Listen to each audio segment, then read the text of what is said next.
Hello friends, पीएफ्स classes में आप सबका बहुत बहुत स्वागत है। आज हम डिस्कस करने वाले हैं प्रमोशन मिक्स की डिसएडवांटेजेस को। जैसा कि लास्ट क्लास में हमने डिस्कस किया था, हमने प्रमोशन मिक्स के कुछ एडवांटेजेस डिस्कस किए थे और हमने ये कहा था कि हम नेक्स्ट वीडियो में इसके डिसएडवांटेजेस को डिस्कस करेंगे थोड़ा सा। देखिए, ये टॉपिक बहुत ज़्यादा एग्जाम ओरिएंटेड है। क्लास ट्वेल्थ के लेवल पर as well as a BCom level पर भी पूछा जाता है, लेकिन क्लास ट्वेल्थ के अंदर ये बहुत ज़्यादा पूछा जाता है और बहुत ज़्यादा इम्पोर्टेंट टॉपिक है। तो इसलिए हमने इसके कुछ लिमिटेशंस या कुछ आप कह सकते हैं कुछ डिसएडवांटेजेस हमने इसके कुछ बनाए हैं, जो आप बहुत अच्छे से यहाँ से स्टडी कर सकते हैं और ज़्यादा नहीं, केवल 4 से 5 मिनट में इसको आप रिवाइज भी कर सकते हैं।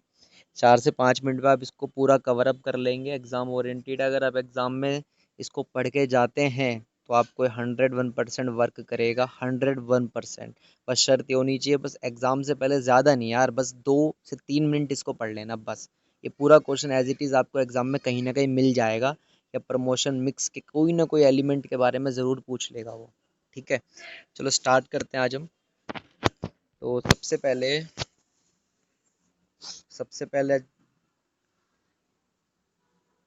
सबसे जो पहला टॉपिक है आज हमारा वो है पर्सनल सेलिंग। पर्सनल सेलिंग की कुछ डिसएडवांटेज डिस्कस करते हैं। देखो, पर्सनल सेलिंग के बारे में हमने इसकी कुछ एडवांटेजेस डिस्कस की थी लास्ट क्लास में, दैट इज़ कुछ फ़ायदे भी होते हैं, बहुत मतलब बहुत फास्टली हो जाता है। लेकिन आज हम इसकी डिसएडवांटेज डिस्कस करेंगे, दैट इज़ जब हम डोर टू डोर जाते हैं सामान को बेचने, तो हमें क्या क्या दिक्कतें आ सकती है। देखो, सबसे पहली जो बात है वो ये है आपकी कि बहुत ज़्यादा टाइम कंज्यूमिंग रहेगा। टाइम कंज्यूमिंग मीन्स इसके अंदर बहुत ज़्यादा टाइम की वेस्टेज होती है यार। जब मान लो घर घर एक एक बंदा जाएगा, सबसे पहले वो घर घर जाएगा, वो पूरा 2 से 3 दिन उसमें वेस्ट करेगा, फिर वो ऑर्डर आता है या नहीं आता ये भी कंफर्म नहीं है। दैट इज़ हम ये कह सकते हैं कि यार बहुत ज़्यादा टाइम कंज्यूमिंग मेथड होता है। इस अप्रोच को ना ही चुना जाए तो ही बेटर होता है। दूसरा आपका सेकंड जो है वो है लेस डायनामिक, दैट इज़ हम ये कह सकते हैं सिंपल भाषा में कि जैसे जैसे एनवायरनमेंट बदल रहा है यार, वैसे वैसे ही चीज़ें नहीं बदल रही हैं। ये जो आउटडेटेड मेथड है बहुत ज़्यादा पर्सनल सेलिंग, ये फ्लेक्सिबिलिटी इसके अंदर नहीं है, इसको आप एनवायरनमेंट के अकॉर्डिंगली चेंज नहीं कर सकते हैं। आजकल कंपटीशन बहुत ज़्यादा हो चुका है, तो accordingly competition this is not better.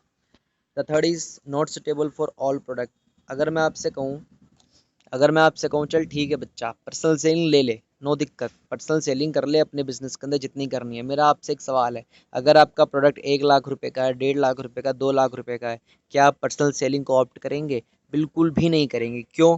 क्योंकि यार सीधी सी बात है, अगर 1.5 लाख 2 लाख का प्रोडक्ट आपके हाथ में है तो क्या आप उसको दरवाजे से दरवाजे जा जाके बेचोगे? क्या बैल बजाओगे कि ये वाला प्रोडक्ट ले लो? या आईफोन है हमारे पास फॉर एग्जांपल, या कोई अदर फ़ोन है, या गूगल का फ़ोन है, इतने महंगे महंगा फ़ोन क्या तुम घर घर जाके बेचोगे क्या? दैट इज़ नो, सिंपल है यार। आप ना हर प्रोडक्ट के अंदर पर्सनल सेलिंग को अप्लीकेबल नहीं करा सकते हैं। तीसरी हमारी जो डिसएडवांटेज है वो है हमारी, ये लिमिटेड एरिया कवर करती है। दैट इज़ अगर मैंने बोला आपको ये प्रोडक्ट बेचना है, तो पर्सनल सेलिंग का मतलब क्या होगा? डोर टू डोर जाके बेचोगे, आप घर घर जाके बेचोगे, गलियों में घूमोगे।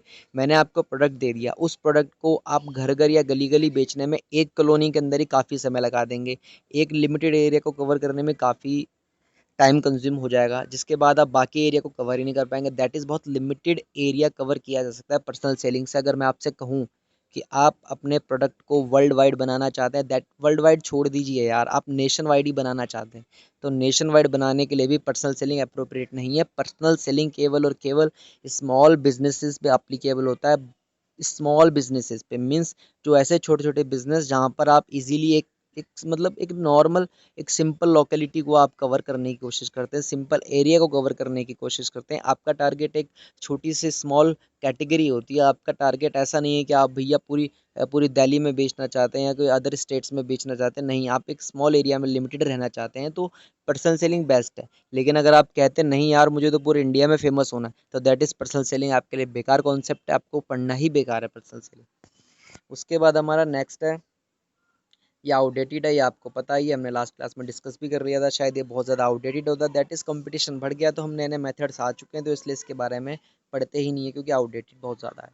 उसके बाद है ट्रेनिंग रिक्वायर्ड। मान लेते हैं कि आपने पर्सनल सेलिंग कर भी ली, अगर आप घर घर जाके बेचोगे सामान या किसी के थ्रू बिचवाओगे, या फॉर एग्जाम्पल आपने 4 5 लोग अपॉइंट कर लिए, अपॉइंट करने के बाद क्या करोगे? क्या उनके हाथ में प्रोडक्ट पकड़ा दोगे? ले तेरे हाथ में आईफोन है, ले तेरे हाथ में पेन है, ले हाथ में तेरे पेंसिल है, ले तेरे हाथ में कोई ब्यूटी प्रोडक्ट है, जाके बेच दे, चिपका दे किसी को भी? नहीं यार, उसको सबसे पहले ट्रेनिंग दी जाती है, 1 day training, 2 day training, 3 day training, 1 week training, as per capacity of your product. जैसी भी आपका प्रोडक्ट है उसकी कैपेसिटी, उसकी जो भी नीड्स है उसकी नीड बेसिस पर आप उसको ट्रेनिंग प्रोवाइड कराएंगे। दैट इज़ मस्ट है, ट्रेनिंग मस्ट है इसके अंदर, इसलिए ट्रेनिंग की दिक्कत होती है।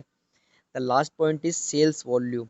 सेल्स वॉल्यूम हमेशा लो रहेगा पर्सनल सेलिंग में। फॉर एग्जांपल, अगर मान लो आप घर घर जाके बेचते हो, उसमें टाइम खराब होगा, कॉस्ट आपकी ज़्यादा लग सकती है, कॉस्ट थोड़ी सी ज़्यादा लगने के कारण इसके अंदर प्रॉफिट आपका गोज डाउन चला जाएगा। क्यों भैया? अगर मान लो आप वैसे 20 प्रोडक्ट बेच सकते थे, लेकिन आप पर्सनल सेलिंग में टाइम ज़्यादा लग रहा है, जिसकी वजह से आप 10 प्रोडक्ट बेच पाए हो। 10 प्रोडक्ट बेच पा रहे हो तो उसके हिसाब से फिर प्रॉफिट भी आपको 10 प्रोडक्ट का ही होगा। फिर ये डिमांड मत करना कि यार हमें प्रॉफिट भी 20 प्रोडक्ट का दिलवा दीजिए। नहीं सर, जितने प्रोडक्ट आप सेल आउट करेंगे उसके अकॉर्डिंगली प्रॉफिट मिलेगा। ज़्यादा प्रोडक्ट आप सेल आउट कर ही नहीं सकते हैं पर्सनल सेलिंग में। दैट इज़ सिंपल भाषा में कहूँ ना मेरे भाई, तो पर्सनल सेलिंग ना ओवरऑल अगर मैं कंक्लूजन दूँ अपना, तो पर्सनल सेलिंग पूरा का पूरा ही बेकार है। हाँ, ये कह सकते हैं कि अगर कोई बहुत स्मॉल बिजनेस है, बहुत स्मॉल, जो एक सिंपल एरिया को या कोई सिंगल यूनिट को कवर करना चाहते हैं, दैट इज़ उसके लिए ठीक ठाक है, कोई दिक्कत नहीं है। तो ये थी पर्सनल सेलिंग की आपकी डिसएडवांटेज। उसके बाद है आपकी उसके बाद है आपका एडवर्टाइजिंग। देखो, एडवर्टाइजिंग सबसे बेस्ट रहता है क्योंकि इसके अंदर टाइम बहुत बिल्कुल ना के बराबर लगता है। आपने झट से मीडिया में बोला, चाहे वो प्रिंट हो चाहे वो इलेक्ट्रॉनिक हो, आप उसके थ्रू आपने एडवर्टाइज कराना है प्रोडक्ट को, आपका एडवर्टाइज प्रोडक्ट पब्लिश हो जाएगा। पब्लिश होने के बाद एडवर्टाइज लोगों तक पहुंच जाएगा, लोगों तक आपके प्रोडक्ट के बारे में जानकारी पहुंच जाएगी। अब वो प्रोडक्ट के बारे में जानकारी लेने के बाद बंदा प्रोडक्ट ले ना ले, अब वो आपकी सिरदर्दी नहीं है। दैट इज़ हमारा जो टॉपिक है वो सिर्फ इतना है कि हम उसकी डिसएडवांटेज पढ़ाएंगे बस।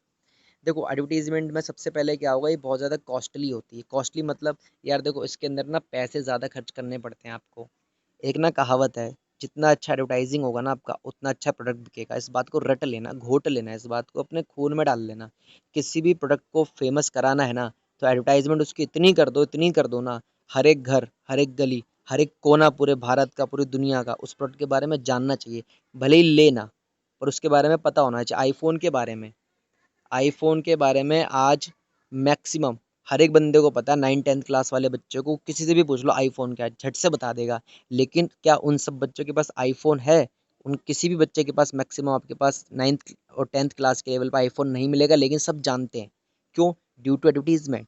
लोगों के पास है, बहुत ज़्यादा फेमस है, ब्रांड है, लॉयल्टी है उसकी। दैट इज़, ये सब कब हो पाता है? Because of due to advertisement.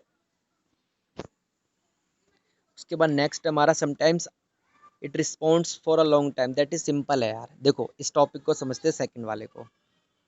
आपने क्या करा, 100 पैम्पलेट बनवाए, आपने उनको खंभों पर या फिर स्कूल में या फिर बाहर या फिर अदर जगहों पर बंटवा दिया। आपने पैम्पलेट बंटवाए आज की डेट में। क्या आपको लगता है कि आज की डेट में पैम्पलेट बंटवाने के बाद, क्या आपको ये लगता है कि कल की कल सारे के सारे कस्टमर उठ के आपकी दुकान के आगे खड़े हो जाएंगे? नहीं सर, कल हमने आपका पैम्पलेट देखा, आज ही आज हमें सामान खरीदना। नहीं बेटा, ऐसा कैसे होगा? ऐसा ऐसे होगा कि अगर आपने 100 पैम्पलेट आज बांटे हैं, तो उन 100 पैम्पलेट का जो बेनिफिट्स होगा आपको ओवर द पीरियड मिलेगा। कुछ लोग आपका पैम्पलेट कल देख के आएंगे, कुछ लोग सेकंड डे में, कुछ थर्ड डे में, कुछ फोर्थ डे में, ऐसे करते करते करते ओवर द पीरियड लंबे समय तक उसका बेनिफिट आपको मिलता रहेगा। यानी कि हम ये कह सकते हैं कि बहुत ज़्यादा लंबे समय के बाद आपको इसका पूरा 100% बेनिफिट मिलना स्टार्ट होगा। उसके बाद नेक्स्ट है आपका समटाइम्स क्रिएट कॉन्फ्लिक्ट। देखो सिंपल है यार, एडवर्टीजमेंट ना कभी कभी अनएथिकल भी हो सकती है। अनएथिकल एडवर्टीजमेंट क्या करती है, लड़ाई झगड़े दंगे पैदा कर देती है, जो कि बहुत ज़्यादा गलत होता है। एडवर्टीजमेंट हमेशा एथिकल होनी चाहिए, जैसे कि हमने लास्ट क्लास में पढ़ा था। ऐसी कोई भी एडवर्टीजमेंट जो कि किसी सोशल पर प्रभाव डालती हो, या किसी कम्युनिटी पर प्रभाव डालती हो, या किसी इंडिविजुअल बंदे को टारगेट करती हो, ऐसी कोई भी एडवर्टीजमेंट हमें नहीं करनी चाहिए। दैट इज़ प्रॉपर इलीगल, जिसकी वजह से प्रॉब्लम क्रिएट हो सकती हैं। और एडवर्टीजमेंट जो है, नेक्स्ट जो पॉइंट है हमारा, advertisement leads to unequal competition.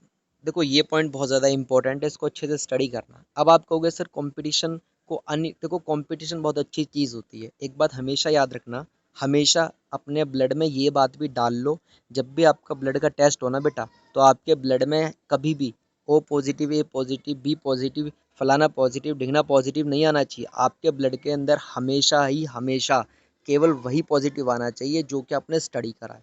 आपकी पढ़ाई आपके खून में दिखनी चाहिए।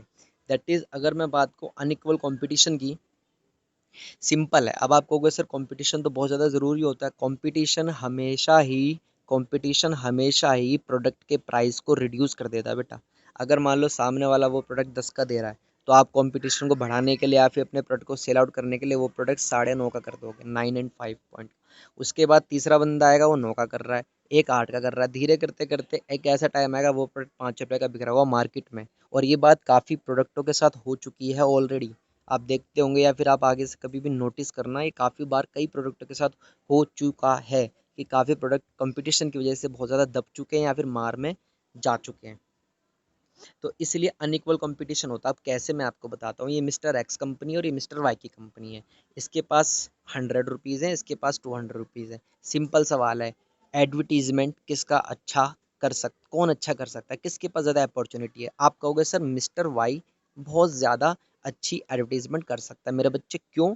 क्योंकि उसके पास 200 रुपये हैं, इसका मतलब उसके पास मिस्टर एक्स से ज़्यादा पैसे हैं, तो वो इसलिए ज़्यादा एडवर्टीजमेंट कर सकता है, इसलिए उसका प्रॉफिट भी अच्छा होगा। तो बच्चे यहाँ पर आपने क्या देखा, अनइक्वल कंपटीशन का, यानी कि अगर इन्वेस्टमेंट का अमाउंट कम ज़्यादा होगा तो उसके अकॉर्डिंगली कंपटीशन कम ज़्यादा होगा। अब लोग तो यही सोचेंगे ना कि इसका प्रोडक्ट अच्छा है क्योंकि इसकी एडवर्टाइजमेंट ज़्यादा है, इसकी एडवर्टाइजमेंट कम है तो सब सोचेंगे इसका प्रोडक्ट गंदा है या बेकार है या फिर बिक नहीं रहा, लो क्वालिटी का है। तो इससे फ़र्क पड़ता है कि अगर आपकी इन्वेस्टमेंट के बेस पर डिपेंड करता है कि आप कंपटीशन कितना अच्छा कर पाएंगे।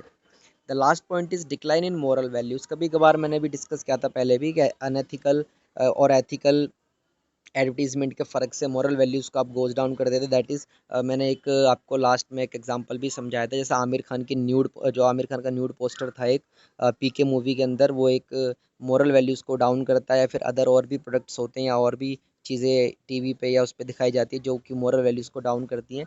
तो ऐसा नहीं करना चाहिए था, मोरल वैल्यूज़ डाउन हो जाती है एडवर्टीजमेंट के कई सारे तरीक़ों से।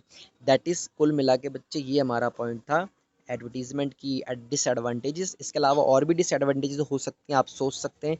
अगर आपको कोई भी किसी भी पॉइंट में अगर पर्सनल सेलिंग है, एडवर्टाइजमेंट है, या फिर आपका पब्लिसिटी जो भी हम पढ़ेंगे, या फिर आपका सेल्स प्रमोशन हम डिस्कस करेंगे।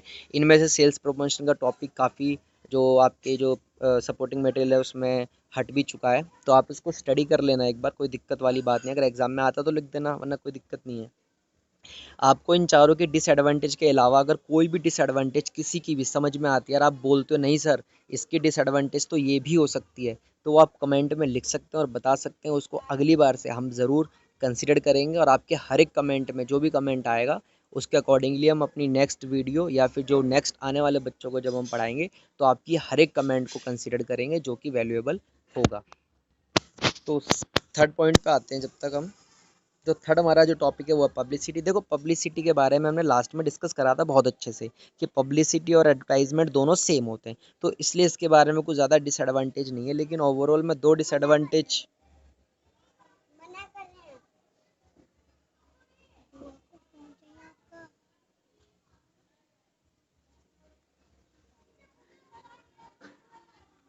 देखो इसके बारे में ज़्यादा नहीं है। एडवर्टीजमेंट और पब्लिसिटी दोनों सेम था, तो ओवरऑल मैं कह सकता हूँ कि इनकी लिमिटेशन और उसकी जो उसकी डिसएडवांटेज और उसकी डिसएडवांटेजेस हैं वो लगभग हम सेम कह सकते हैं। लेकिन कुछ डिसएडवांटेजेस इसकी मेन है जो मैंने यहाँ पर लिख दिए जो हम डिस्कस कर सकते हैं। जो पहली डिसएडवांटेज है हमारी वो है समटाइम्स डैमेज ब्रांड। ये एक बात हमेशा याद रखना, पब्लिसिटी में हमेशा क्या होता है, ब्रांड जो इमेज होती है आपकी, जो ब्रांड लॉयल्टी होती है वो हमेशा आपकी डाउन चली जाती है, ख़राब हो जाती है। कैसे? ये हमेशा कब होता है, जब आपकी बैड पब्लिसिटी होती है। जब आपकी बैड पब्लिसिटी होगी, ये हमेशा याद रखना। गलत पब्लिसिटी करने पे आपका ब्रांड का नाम गलत हो सकता है। फॉर एग्ज़ाम्पल आपको एग्ज़ाम्पल ले लेता हूँ। फॉर एग्ज़ाम्पल मान लेते हैं लक्स का ऐड कोई हीरोइन करती है, लक्स का ऐड को हीरोइन करती है, और फॉर एग्जांपल उस लक्स के ऐड से किसी भी प्रकार से या फिर उस हीरोइन के किसी भी जो लक्स का ऐड करा वो लक्स अगर किसी भी तरीके से नेगेटिव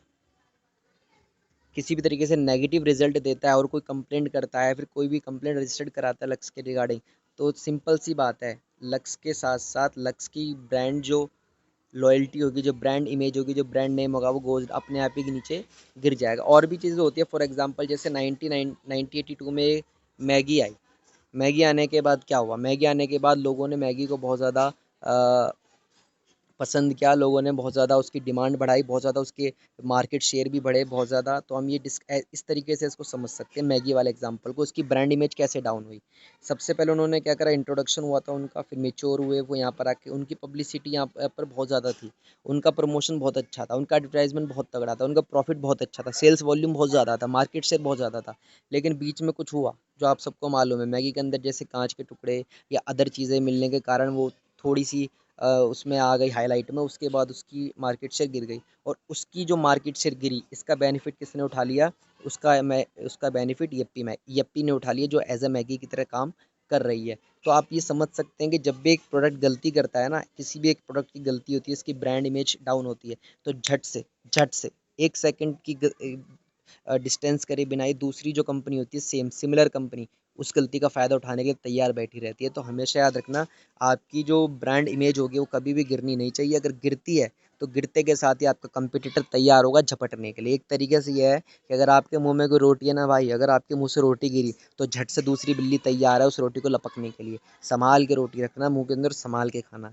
अगर संभाल के खाओगे तभी पेट भर पाएगा, अन्यथा अगर गिरी तो दोबारा मिलनी मुश्किल होती है भाई। अब वो मैगी की जो रेपुटेशन है वो दोबारा उस स्टेज पर आना, मुझे नहीं लगता कि वो दोबारा इस स्टेज पर आ पाएगी, क्योंकि कंपटीशन इतना ज़्यादा। अब तो पतंजलि ने भी इंट्रोड्यूस कर रखी है मैगी अपनी, तो दैट इज़ कंपटीशन बहुत ज़्यादा हाई हो चुका है।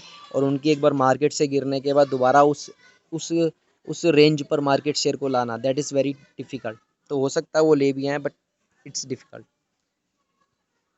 सेकंड पॉइंट इसका सेल्स वॉल्यूम। हाँ सिंपल है यार, अगर मार्केट डैमेज होगा, ब्रांड नेम डैमेज होगा, तो वॉल्यूम जो होगा आपका, जो सेल्स वॉल्यूम होगा वो अपने आप ही डाउन चला जाएगा। हम ये भी कह सकते हैं कि जो आपका प्रॉफिट होगा, फिर प्रॉफिट भी गोज डाउन चला जाएगा। लास्ट है आपका सेल्स प्रमोशन।